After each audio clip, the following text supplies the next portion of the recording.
ինչ որ դուք անում եք, Տիրոջն եք անում։ Եթե դու կնոջն ես անում, նշանակում նա Աստծո զավակ է։ Աստծո զավակի նկատմամբ ուշադիր պետք է լինեք։ Հարազատ եղեք։ Քաղցրություն ցույց տվեք վերջ-վերջով։ Կանայք են վերջ-վերջով, մի հատ վերաբերմունքից ուրախանում են վերջը, եղբայրներ։ Մի հատ վերաբերմունքից, մի հատ մի բան է սարում, ուրախանում են իրանք վերջը։ Ամբողջ ընտանիք հոգս իրանց վրա է։ Մի հատ ժամանակի մի հատ եղբայր, որ գնում էր ծառայության, գալիս էր մունատ էր գալիս, էս ինչի է, պետք չէ, էս ինչը փչացե, էս ինչը փչացե, էս ինչը փչացե։ Մի օր քույկն ասում է եղբայր ջան, ամուսին ջան, արի սրանց հետո դու մնա տունը, ոչ կփչանա, ոչ էլ ինչ կլինի։ Բայց այդքան հոգսեր ինձ վրա թողնելով, որ ես նա գնում եմ տունը, ինչ որ անսարկություն կա, անմիջապես դեռ ինչ որ պակաս է, բան չի, ամեն բան անում եմ, կամ գնալուց առաջ բանում որ հարևանը չպետք է ասենք արի, ես ինչ անսարկություն է սարքի։ Ես խնդրում եմ ձեզ, եթե ուզում եք ձեր կյանքում, ձեր ընտանիքի մեջ օրհնություն լինի, երեխաների հավատքի մեջ մեծանան, Աստծո Սուրբ Հոգին գործի, դուք անկեղծացեք իրար հետ, անկեղծացեք։ Նստեք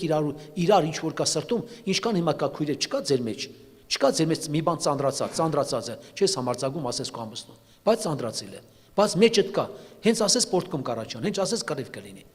Նորից եմ ասում, չի կարելի, սա Տիրոջը փառ չի բերի, եւ Տերը տեսնում ամեն բան։